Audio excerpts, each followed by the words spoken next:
From Music for All and presented by Yamaha, welcome to Teaching Social Emotional Learning Through Music. On this episode, the second in our Women Band Director series, Evolution, we explore the evolution of the role of women band directors in our profession. We welcome Assistant Professor and Assistant Director of Bands at Rutgers University, Dr. Julia Baumanis. Associate Director of Bands and Director of Athletic Bands at the University of Maryland, Dr. Andrea Brown. Executive Director of El Sistema Colorado and Conductor of the Denver Youth Orchestra, Dr. Ingrid Larragoity-Martin. And Associate Director of Bands at Gulfport High School in Gulfport, Mississippi. And the Middle School Band Coordinator for the Gulfport School District, Professor Dee Dee Pitts. And now, our host of Teaching Social Emotional Learning Through Music, Dr. Scott Edgar, and series co-host, Dr. Julia Baumanis. Hi, everybody. Welcome back to our next episode of Teaching Social and Emotional Learning Through Music. If you had the opportunity to catch last month's episode, the first of a three-part mini-series where we explore the reality of women band directors. Part one was about healing. Today is about evolution and working through some of the breakthroughs that our panelists have experienced as they've worked through what it means to be a woman band director. As anyone who has ever conducted an interview, you know that some of the most brilliant sound bites that you get are after you stop recording.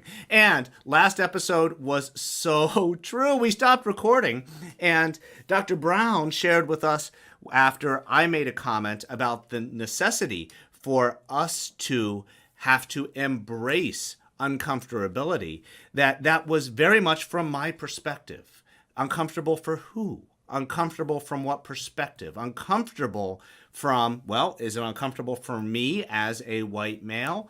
And it really was a tangible example of me having to check and just say, from my perspective, from where I come to this space, that we always need to be aware. So, Andrea, I thank you for elevating that as a call to action for everyone as we all are looking at what it means to have breakthroughs and to redefine our field in a way. So without further ado, I want to bring in the co-host of this mini-series, Dr. Julia Baumanis. Thanks, Scott. And yeah, absolutely right. The best tidbits happen in those moments between events, and we should just have kept the record button on because that was brilliant. Just as Scott was saying, this first episode was about healing. It shared our stories, and what I was seeing as we were sharing our stories and in which veins of this career path we've come through is that we had a lot of differences. A lot of us came to it from different backgrounds. A lot of us came to this career in different levels at different times in our lives, but we also had a lot of similarities. And some of those similar themes that emerged were words like courage, mentorship. Grit was one of my favorite words that came from that first episode. So to sort of bounce off of that word grit, this episode today, like Scott was saying, is going to be about evolution. What are some things that you need to have growth, an evolution of some sort? Well, it comes through those transition moments, those moments where we have barriers, and how we use these barriers, how we use breakthroughs to get through those barriers. So today we're going to focus on some of those things. And our hope with this episode is that you listening today might find some similar things. Maybe you have some barriers that are holding you up wherever you are and you're part of this career. And maybe you could take some advice from our breakthroughs and maybe those will work for you. We want this to not just be a series of stating the issue, but how do we state the solutions to make us all better for what we're trying to accomplish here. I'll go first. I want to share one of my breakthroughs from one of my barriers today, and I'm coming at it from, yes, a female band director, but from my part of my story, which is that I'm new to the collegiate band world. I'm relatively young in the career right now. I've only been working at universities as a faculty member for 3 years, so I'm at the beginning of my journey.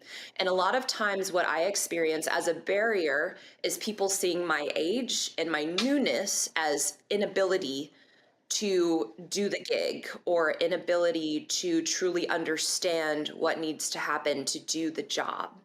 So those can come through things like microaggression statements, things like, well, you're new here, or well, I've been here for 50 years and you wouldn't know this, but you will soon. And while the intent behind these microaggressive statements may not be negative, they may be just stating the fact like, hey, let me help you out. I have some institutional knowledge of what goes around, that might be their intent. How it functions for me is it gets my imposter syndrome up. It makes me think, oh, maybe I don't know because I am new here, or maybe I have, so much more to learn, which is true, I think, for everybody in this field, no matter what area you are on this field, because this field is constantly changing. But that shouldn't be just because I don't know everything doesn't mean I can't do my job. So it's through microaggressions, and it's through things that really hyper focus my imposter syndrome, make me feel like maybe I'm not truly qualified. Or imposter syndrome is all about not wanting to be found out that you're an imposter and that you're not fully qualified to be here, right? You sort of hide and fly below the radar because you don't want to be found out. Right. And I think that anybody of any age and of any background can experience this at any point. It's a moment where you feel a little bit less than, and it's a moment of vulnerability. So that's the barrier that I work through the most in my career. And I see a lot of head nods from our panelists today. So I'm sure that they could share, similar stories. But today's about breakthroughs more importantly than the barriers, right? So my breakthrough for this is a couple things. I do a couple of outside breakthroughs, and I use a couple of internal breakthroughs. I've categorized these into things that I can control and things that I help others, or things that I ask others for help for. So my outside breakthroughs are reaching out to people like people on this call. Ingrid and I have a long history together. We're friends and have shared many stories together. So oftentimes when I experience a barrier that is related to sort of this imposter syndrome, I call her and I say, this is what I'm feeling. This is what I need. Help.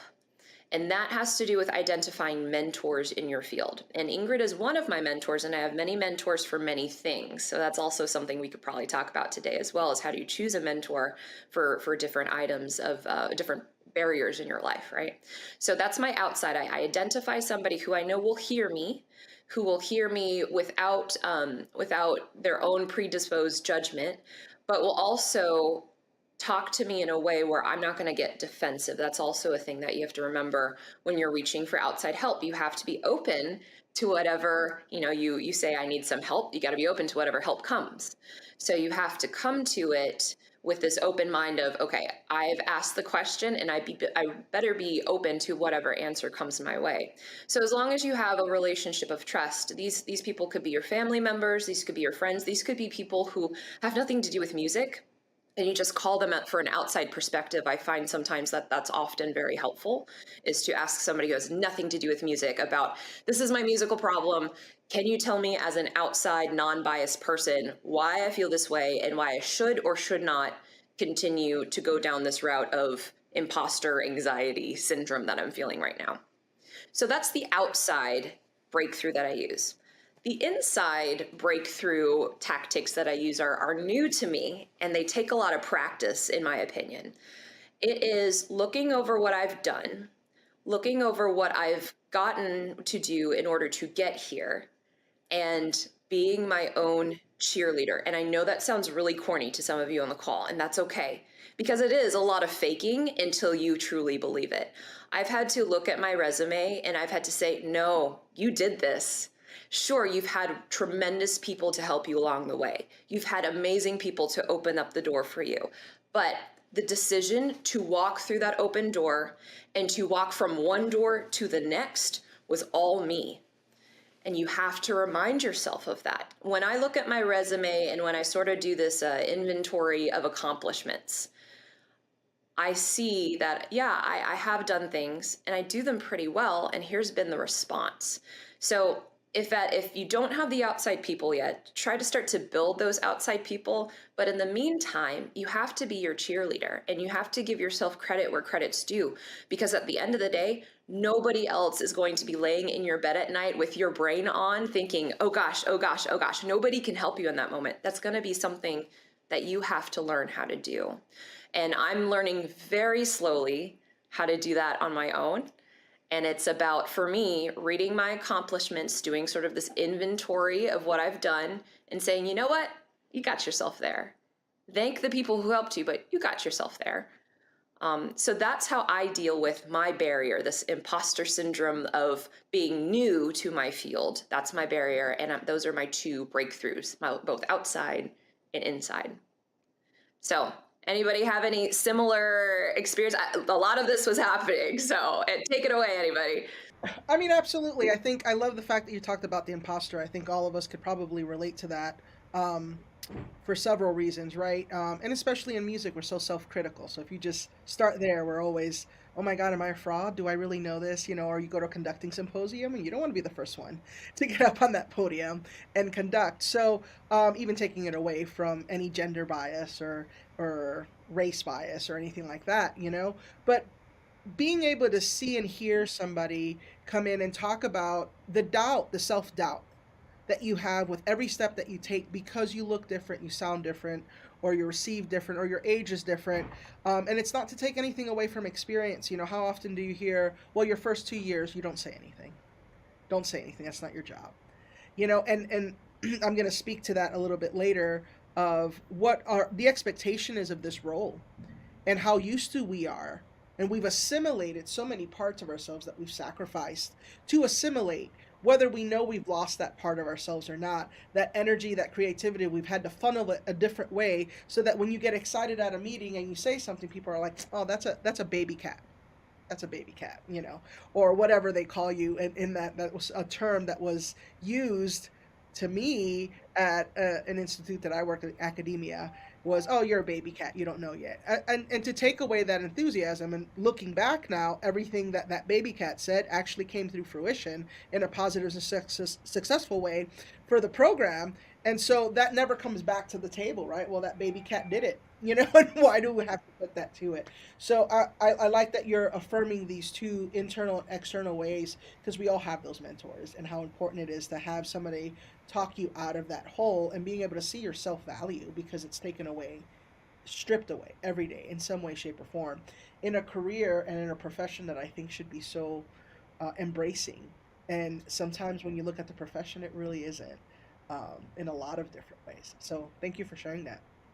Yeah. And I think that ties perfectly into how Scott opened this whole episode. Is these are moments of uncomfortability. We're uncomfortable, and they're moments of vulnerability. And exactly what you said, you know, I think the imposter syndrome comes, there's an intersection, right, of my imposter syndrome of being young, but also, was I only asked to do this because I'm the only BIPOC female on faculty? Or do they really think I'm good? Did they ask me to judge this clinic because I'm great, or because they want to seem diverse, so they need to have me on the panel? Like, which is it? And it's a mental gymnastics that people on this call have to do. We have to do that constantly, and that could be wearing and tearing. So I appreciate you bringing light to that as well, because that is a big intersection. When you bring up the aspect about tokenism, because I mean that's such it's something that we definitely have to deal with. I don't know that there's much of any opportunity that we get asked to do that it's not in the back of your head now, right? This, you know, whether it's a guest conducting, or whether it's being on a committee, or, you know, I mean, anything that's not in your own house, you're thinking about that. And I used to definitely churn about it a lot, but then I just came to, and, you know, I've definitely had these conversations with other colleagues, just you have to be like, okay, if this is probably real, and it might be more token than it is what they know of my abilities, but I'm about to show them that I deserve to be here.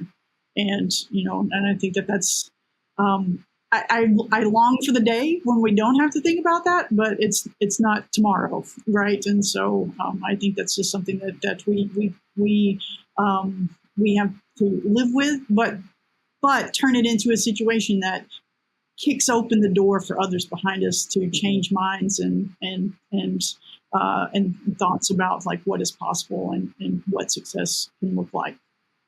There's I have a mentor at Florida State that just retired, Clifford Madsen. And any Florida State, anybody tied to anything listening to this would be like, oh, Dr. Madsen, because he's really, that type of person, your heart person, for many of us. He said, when I was about to graduate, he said that there will be a time where they will look at me and say, female band director, female BIPOC band director, and the conductor, whatever, and they'll hire me because of that. And then they'll start to hire me because female band director, that's great. And then after that, there will be a time where they'll simply hire me because of my name. And my name will be attached to my work, my musicianship, my talent. And he said, that time will come, and it'll come really fast for you because you're good. But that's going to be probably how it happens, especially in this day of age where everybody's trying to make sure that they are doing the thing of being more inclusive and diverse and this, and that. So I agree, Andrea, like, yeah, that might be the reason why, and it's always at the back of your head. But then I love what you said, show up and be like, well, this is really why I'm supposed to be here. I'm about to blow you away. I have a quick question from the other perspective. As someone who is intentionally trying to embrace equity, diversity, and inclusion and bringing more diversity to a lot of these spaces, what can someone like that do to help alleviate some of the imposter syndrome?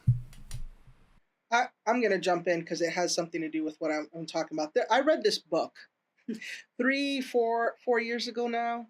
It's called The Presentation of Self. It was written in the 70s, 60s maybe.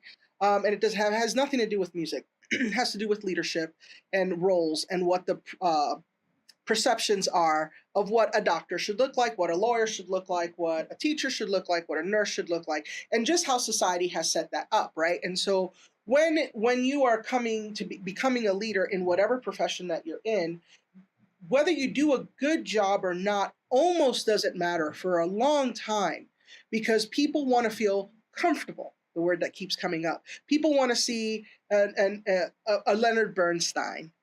People want to see that guru teacher. People want to see that doctor that's had many years of experience, right, doing whatever surgery you need to be done. And they look a certain way because of the systematic racism in the society that we live, right? So even myself as a Hispanic, Chinese human have these same biases that's against myself, right? So when you ask that question, what can we do?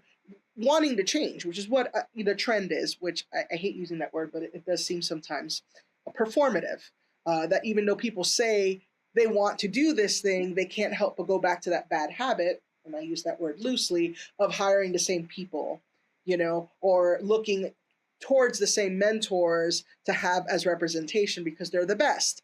And there just aren't enough Black, Hispanic, Asian, et cetera, out there to choose from to do this same thing that I'm used to. Let's get the same people, right? Not taking anything away from them. I think that one of the first steps is to do that self-bias reflection and getting yourself on an honest plane. What are those things that I look at that make me feel comfortable, that have nothing to do with the actual product, that have nothing to do with what is being done and what they're bringing to the table, and being able to change that for yourself. I think it has more to do internally, that people are willing to see themselves and to see the mistakes they've done and the things that they've lived in that haven't been true that we thought were good. And I think that's a big barrier that I'm finding for people, myself included, that if we're here right now and people are watching, it's because they're willing to do an introspection that may hurt, that may prove that along the line, you've denied some things. You've created some explicit bias. You've done some things that you're like, man, I can't believe that I did that. As simple as saying the word guys right? As simple as saying the word man, right? Oh man, like they're habits. They're things that we go back to that we're comfortable to with because they're part of our histrionics, our society, right? So I think being able to see that I keep a notepad of the things that I do that I'm like, oh man, I do that all the time. Okay, so I need to change it. I need to be very judicious and deliberate about the things that I want to change so that I can be more welcoming. And some people find that excessive. And I think that thought process is what is important. Like, oh, you're going too far.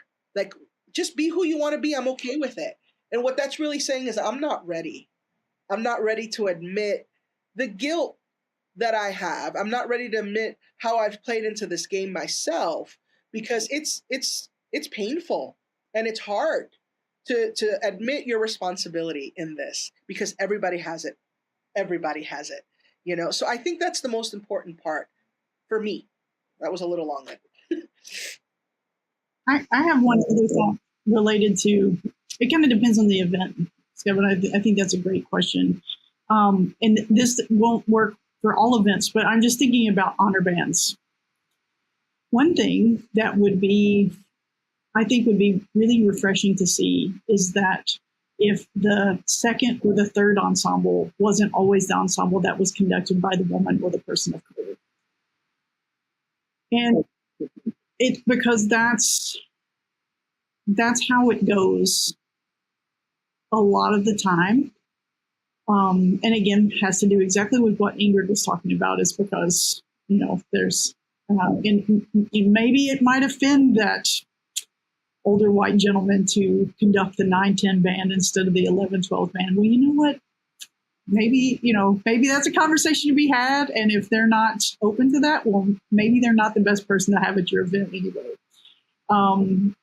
Kind of harsh talk, sorry, but so that's again, it's only one specific event, but that's one way. And I when I look at it, I don't necessarily think about like 1 year, but it's over kind of the course of as I watch those events of kind of what the longer history of the event has, what happens from year to year, who they hire or who they ask to do.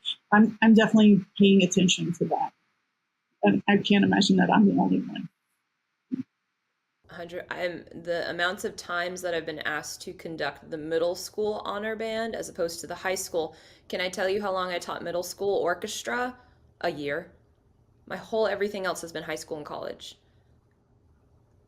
So I don't know if I oftentimes feel like it's a mistrusting or an uncomfortable thing to put the female as the top level, oldest level, still happy to do it, but I always look at it and go, huh, Scott, just a real quick answer to your question. One thing that I've done too, because I do feel I have and like Andrea said, it doesn't work for all situations in all scenarios, right? These are things that, depending on where you are, I think geographically in our country right now, you can try, and then there's some places that they might not be as willing to try. I am in a geographical place that is willing to try. I have a lot of students who are very, very, they lead with their pronouns. It's to the point where most faculty signatures have our pronouns, and we have a clause in our syllabi about pronouns and making sure we respect those. I'm trying to break the "hey guys" salutation that I use quite often. So every time that happens, I have students in my ensemble that I trust to tally mark or to give me some sort of signal. At one point it was from the saxophone section. So having my students also be a part of the process of my evolution forward helps them in the classroom setting, in the ensemble setting, also, I think about their own unconscious biases. Oh, if Dr. Baumanis is working on this and is comfortable to work on this in front of 87 people, do I also do this? And I found a lot of students have come up to me after I started that and said, I'm doing it too. My friends, we all have a code word.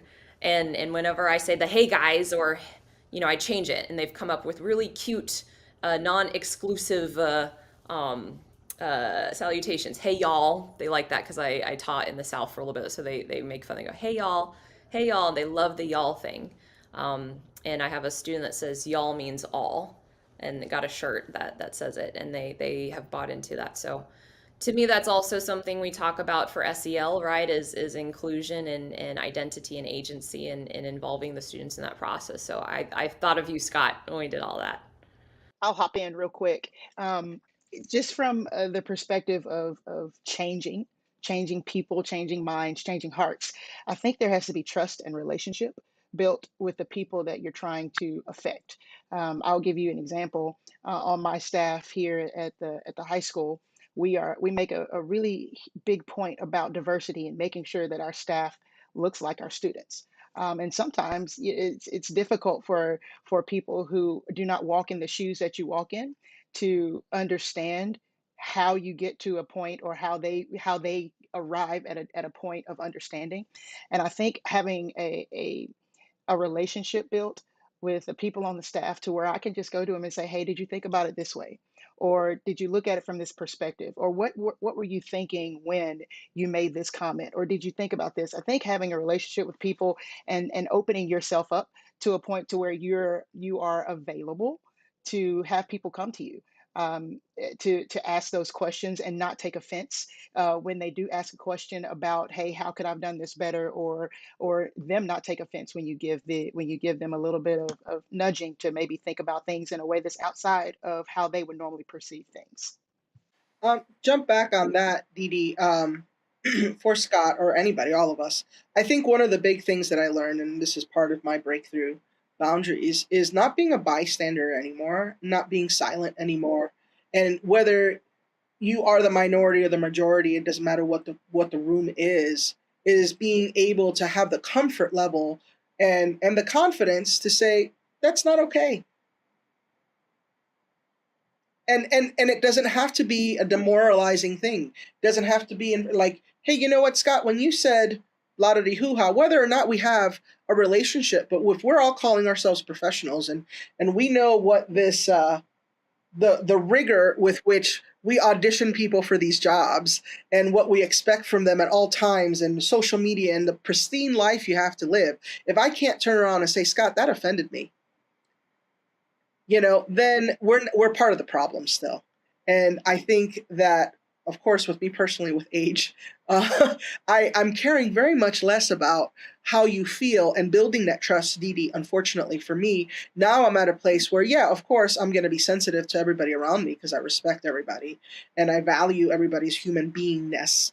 However, I'm not going to sit quiet anymore. And I've become that person, for better or for worse, whether it be at a district band meeting, whether it be my faculty meeting here at school, where I don't know everybody, and they're saying something that I feel is dismissive of someone or another, or not exactly correct. It's not that I feel the need to fix it, but I feel the need to highlight it and say, "Okay, well, when you said that, where were we going with that? And who were we talking about explicitly?" And calling people to that. And I think, Scott, that's really important. And I don't mean to be talking to you. Everybody, I think that's important. And I think because you mentioned, being, somebody who's been in this industry for a long time, this career in a long time, and I walk the line of don't make any waves because you just got here. And then I hear things like that. And I was like, what? No, like I'm hired to do my job. And for me, a part of my job, especially the music education part of my job, is to create these spaces for people to be great humans. And the tool of which I use is music, right? Great citizens, great social learners together in a group collective. And the tool that I use is music. I lead with the person first, but that's my way I was brought up and the way I was trained. What I'm finding is that my students are very comfortable with being the person to call people out.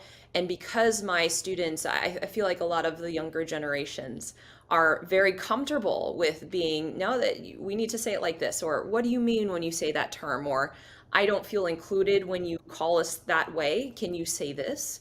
And it's I'm happy for it because there's a lot of them. And that's the thing about minorities and majorities, right? Depending on whether you're the minority or majority of a belief, the minority or majority of a race, ethnicity, gender group, right? They are going to be the majority pretty soon.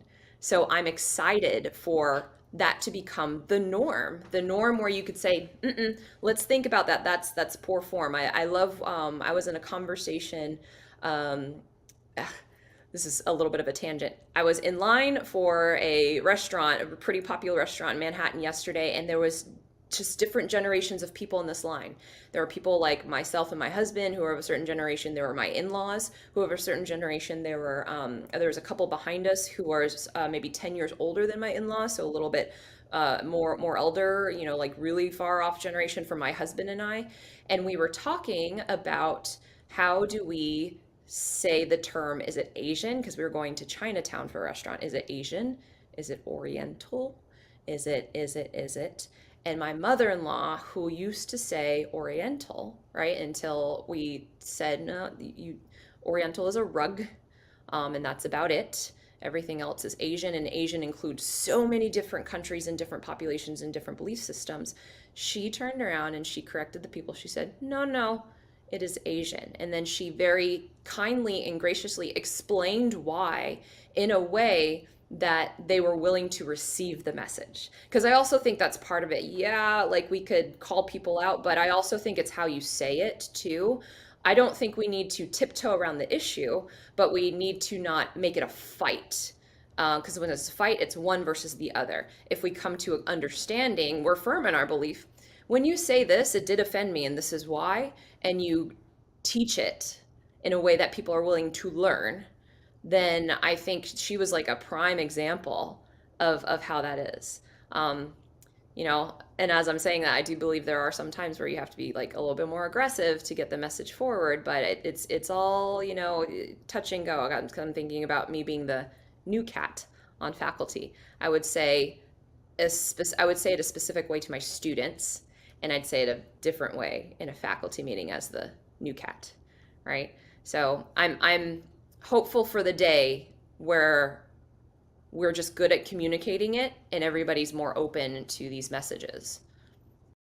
Ingrid and Julia, just one thing that's popping into my head right now, that one of the most critical things that we can do from an SEL perspective is to model the identity, the belonging, and the agency. And melding, Ingrid, what you said, and Julia, what you just said, my mind goes to staying silent is not modeling, and getting uber aggressive is not modeling, but folding that deck into a space that we are saying, as you said, Julia, not okay, and then creating that space for approachability and learning.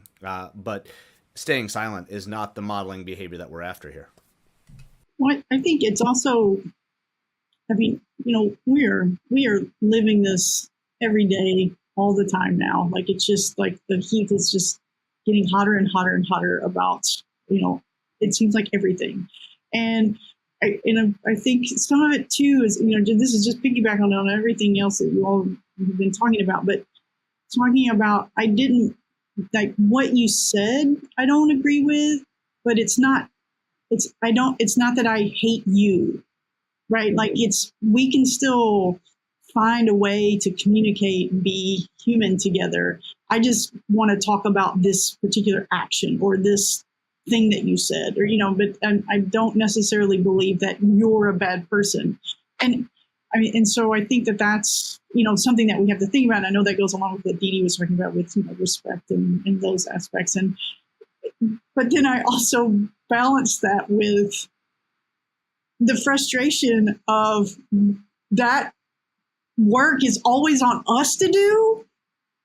And I know I'm sitting here with a very privileged spot as a white woman, you know, within my colleagues here, but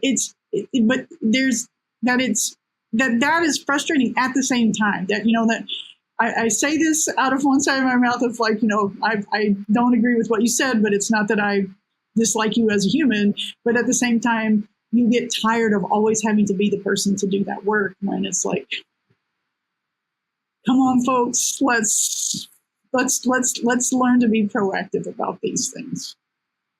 I don't know if everybody else is there. I know actually you all are way beyond me with that. So No, that tokenism is a real thing.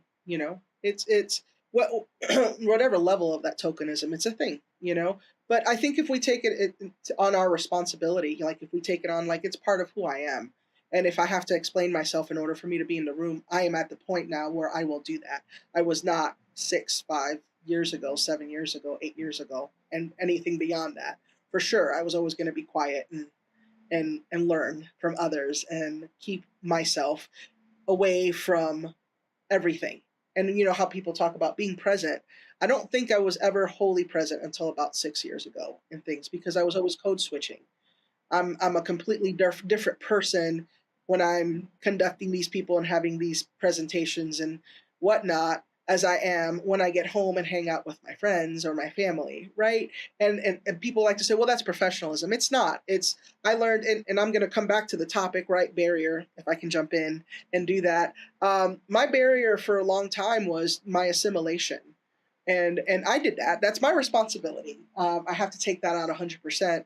And when working at jobs, no matter how successful the program was, or the kids, or the feedback, or whatever, college, high school, wherever it was, honor band, I was always taking the advice of others to become more amenable, more, I don't want to say whitewashed, because I don't know that necessarily it was always white. I think it was always the role of the band director, the role of this person. When they come in, they don't say this. Your laugh is too gregarious.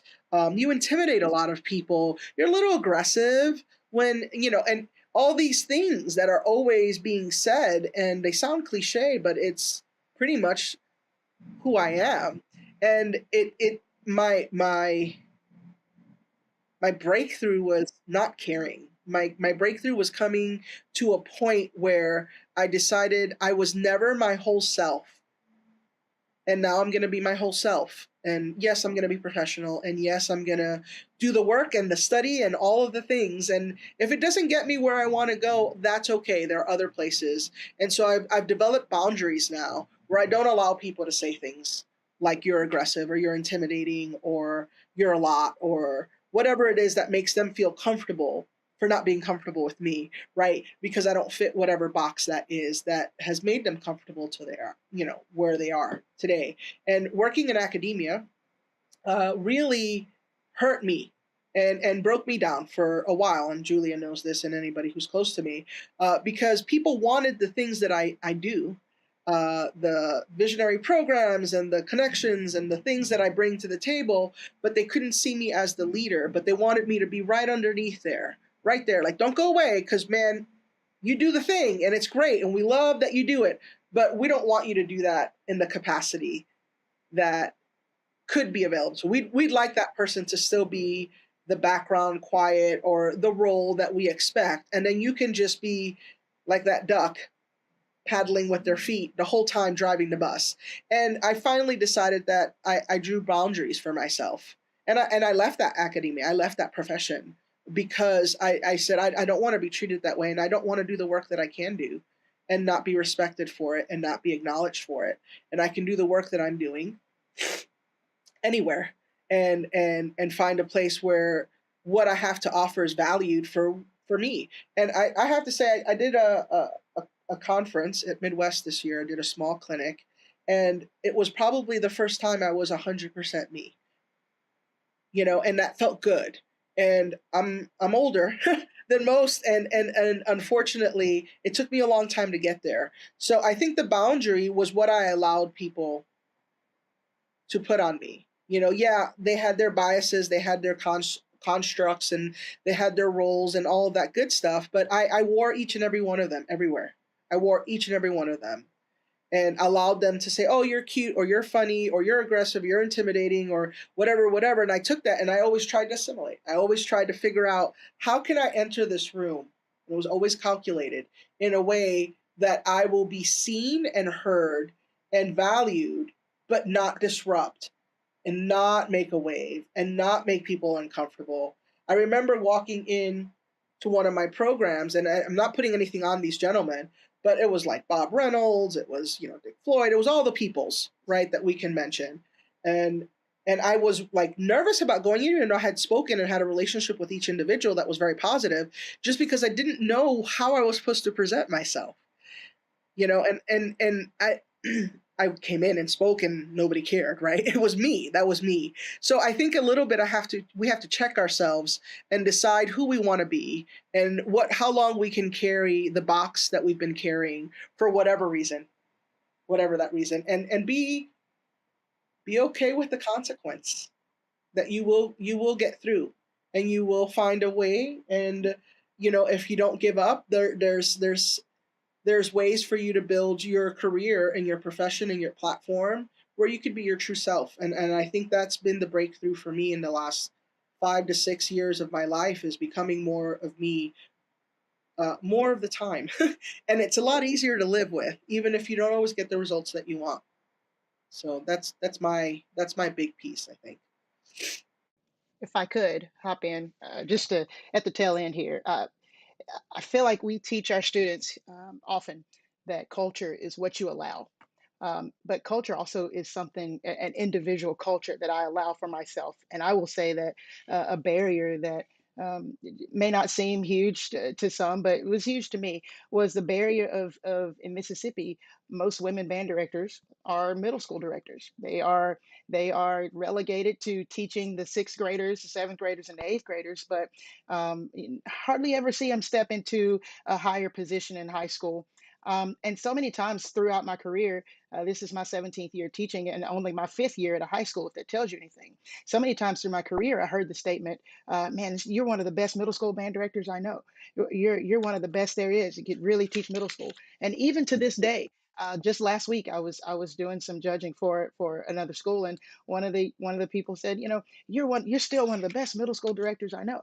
And so the culture that I have allowed for myself is allowing myself to believe, and this is on me, that was all I could do for so much of my career. I allowed myself to believe that I was not cut from the same cloth as some of these high school directors that you see taking grant bands across the stage and taking bands to marching evaluations and things of that nature. And once again, I will take full responsibility for that because I allowed myself what I allow. My culture was that I'm going to put myself in that box. My breakthrough came when I allowed someone else to pour into me some information that maybe I was just overlooking. Information like, children are children, right? So if you can teach a 12-year-old, you can probably more than likely still teach a 15-year-old. The same techniques that go into teaching middle school students are the same techniques that you're going to use to teach some high school level students, and allow someone to really just turn my way of thinking around and say, you're good at it no matter what grade, what grade level you teach. And allowing that to be a mind shift for myself, allowing myself to have a culture change of what I allow other people to speak into me, was a huge breakthrough for me. And just going back to the beginning when Dr. Baumanis was talking about how you have to be your own cheerleader, sometimes you have to encourage yourself. Sometimes you have to pick yourself up by your bootstraps and say, you know what? I can do this. I've proven this to myself time and time again. I've proven this to other people time and time again. I am up for the task. So just taking everything that I've heard, just the whole atmosphere and the mindset of, at this point, we don't care how you feel when I walk into a room, because I am capable. I am well equipped to handle any and every situation that you may throw at me. Now, whether you know if I'm equipped or not, that'll come because you'll see my work. But changing my personal culture was really the breakthrough that helped me, changing the way I look at myself.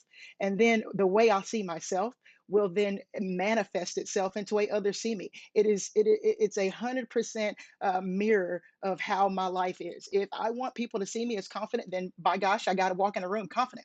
If I want people to think that I am a capable director who can teach whatever they put in front of me, by gosh, I better walk in prepared. And that has nothing to do with me being a female. That has nothing to do with me being an African American. That has everything to do with the belief I have in myself that I'm capable and well able to do the job that's set before me. So for me, the barrier and the breakthrough was just a culture shift. It was a culture shift in what I allow for myself. And I think if we are honest with ourselves, a lot of times the barriers that we are placed with, or that are placed upon us, we allow them to be placed upon us because we don't know any better.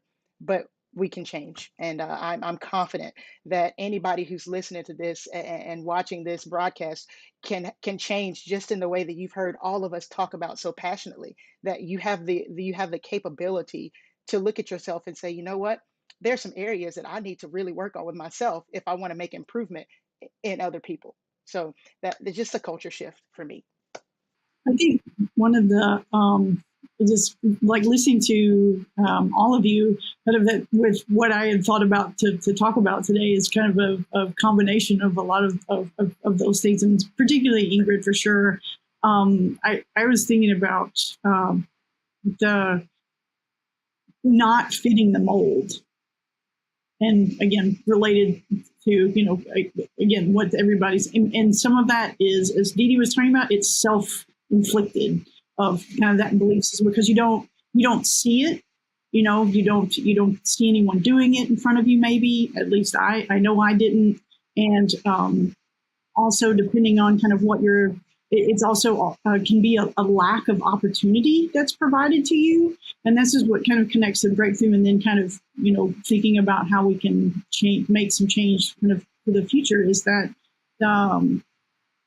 is finding your people. And this one goes back to what Julia was saying, finding your people that you can talk to, that can be, that you can talk to about things, about challenges, and they're not necessarily rubber stamping and telling you you're awesome and those kind of things, but giving you, valid feedback of how of making choices for moving forward, but that allow you to be yourself and be closer to the person that's that you feel most comfortable being, and in every arena, on the podium, in the conference room, at the district band meetings, all those things, and just keep working to break that mold of whatever was the thought of this is what a successful band director looks like or sounds like or moves like.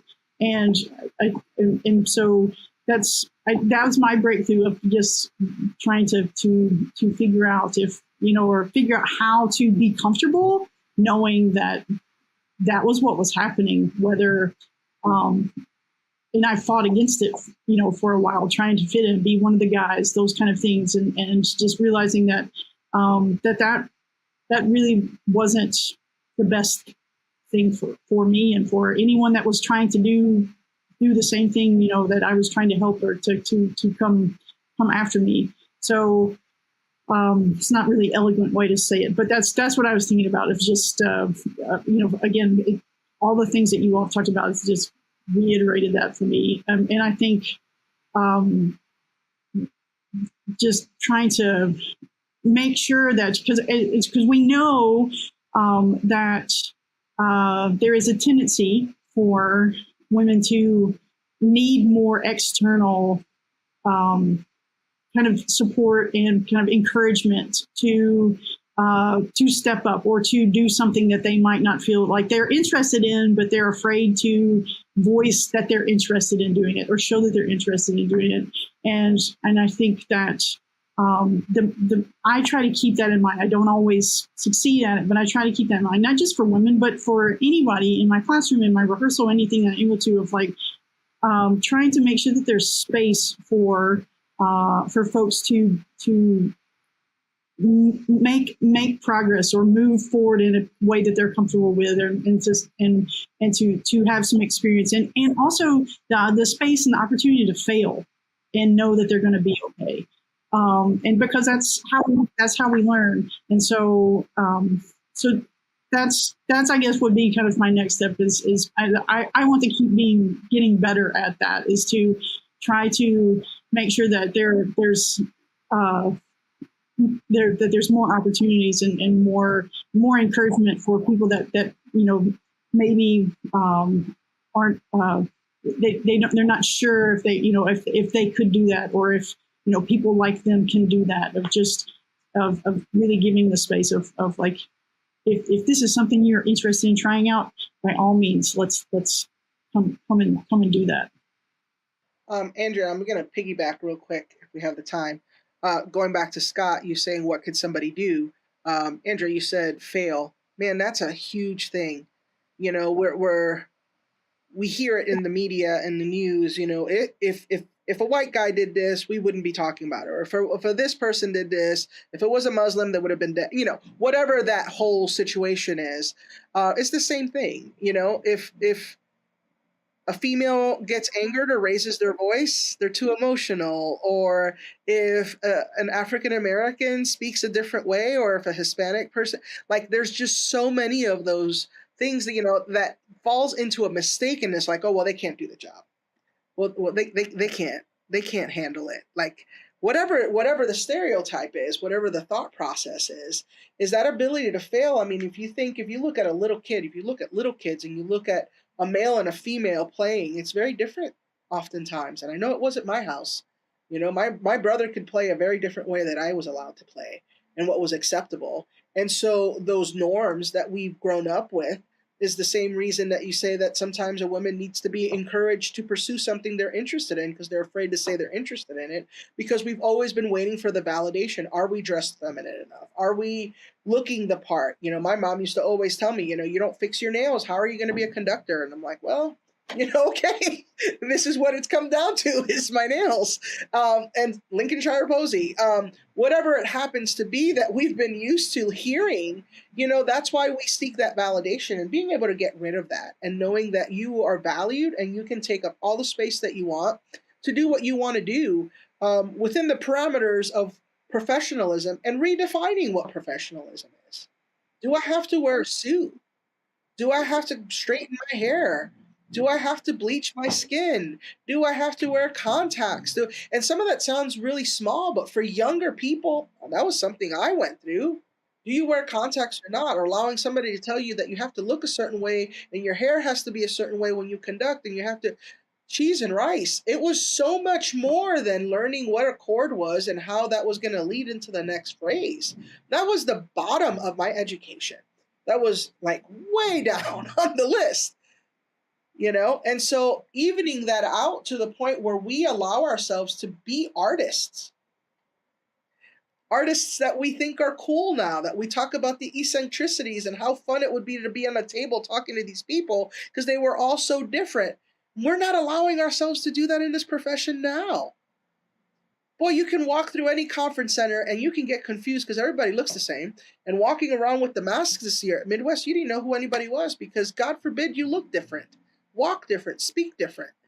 You know, this profession is laden with a lot of things that we put under professional, or we put under the role of director of bands or middle school director and what you should be. We need to demystify all of that and start over again and start deciding that the effect that we have with SEL and agency and identity and all of these great words that we've come up with that people are tired of hearing and not doing anything with it.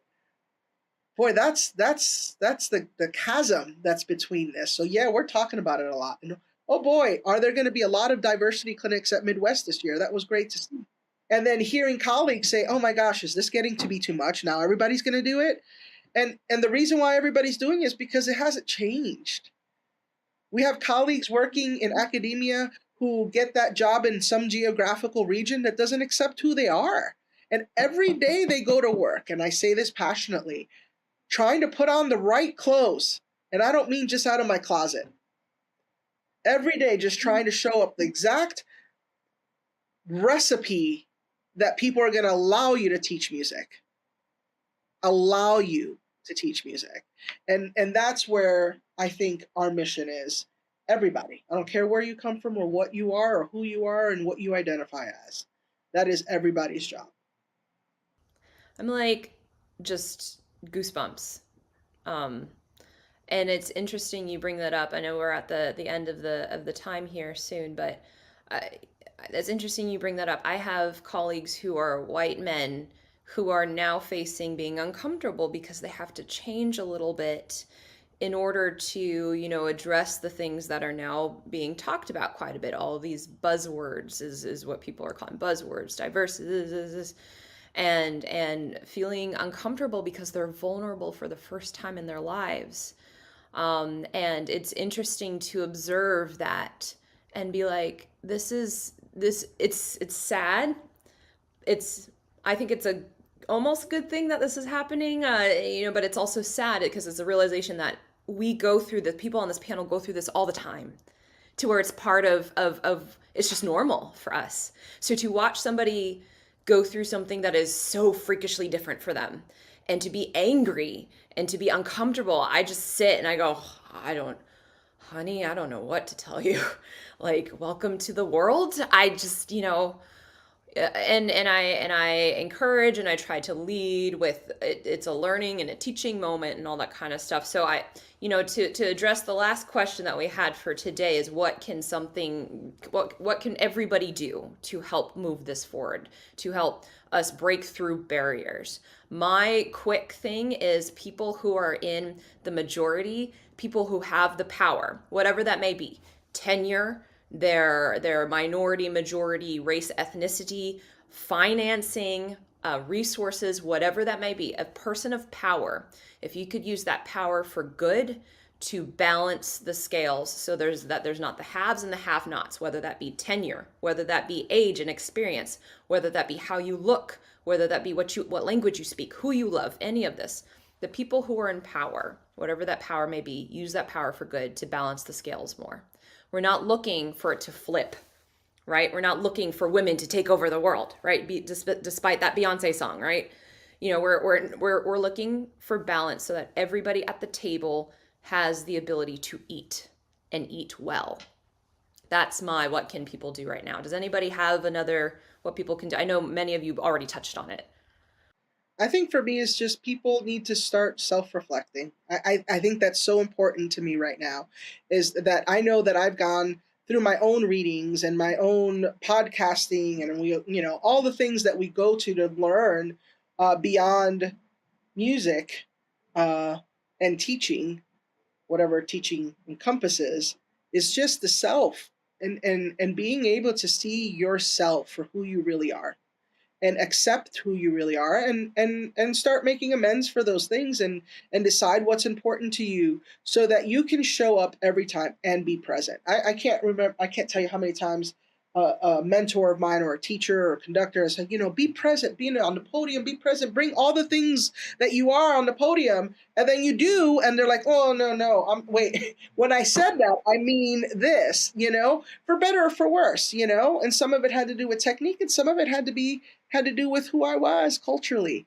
and ethnically and what I identified and all those things. And we didn't have a wherewithal to talk about it. So I think it's self-reflection.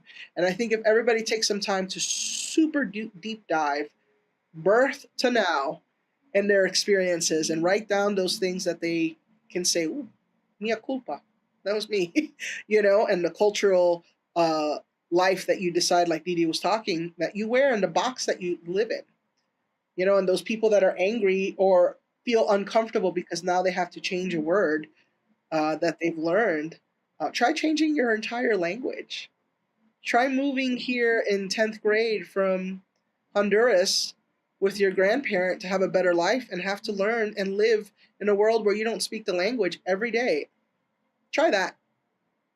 And I think just to piggyback in some, I think the phrase that we can all get behind is get comfortable being uncomfortable.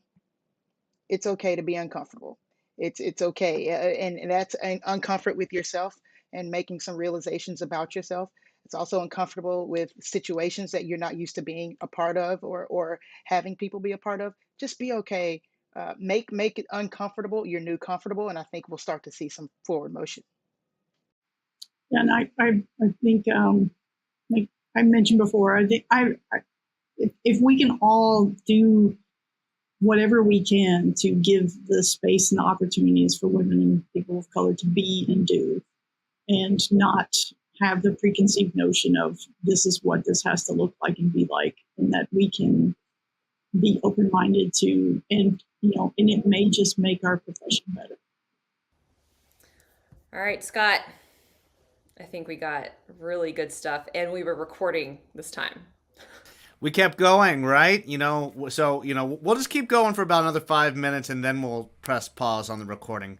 Friends, as always, when this group comes together, Julia, you spoke to this idea of we have to have someone who can call us out and we not get defensive and we say, yes, this was on me. To me, I call that a Jiminy Cricket, that we have to have someone in our lives who are able to say, yeah, I'm going to be your conscience here, and we need to be able to receive that. So thank you. I feel like whenever I'm in this space, I'm learning, I'm saying, ooh, well, maybe that was something that how can I do better the next time? The next right thing is very much where I think my heart is right now. This series is really starting to have just this huge identity around SEL, and I'm loving every second of it. The first session was on healing, really looking at individual identity. Today, evolution. How are we starting to push that needle in the right direction so we can have this idea of belonging? If we don't have what we talked about every second of today, there's no chance of safety, belonging, anything that we prize in music education. This is a prerequisite, and it sets the stage for our final session in our mini-series when we're really looking at revolution. Revolution. How do we truly make a difference to move forward? And that's where agency is going to be front and center. My friends, thank you so much for joining. Always an honor. Cannot wait to finish this out next time. For Music for All, I'm Scott Edgar. On behalf of this amazing panel, be well and be safe. From Music for All and our national presenting sponsor, the Yamaha Corporation of America, thank you for joining us for this episode of Teaching Social Emotional Learning Through Music. Yamaha is your partner in music education, not just through instruments and professional audio, but also through teacher resources and support. Visit YamahaEducatorSuite.com as your go-to source for your music program needs and professional development. Music for All's mission is to create, provide, and expand positively life-changing experiences through music for all.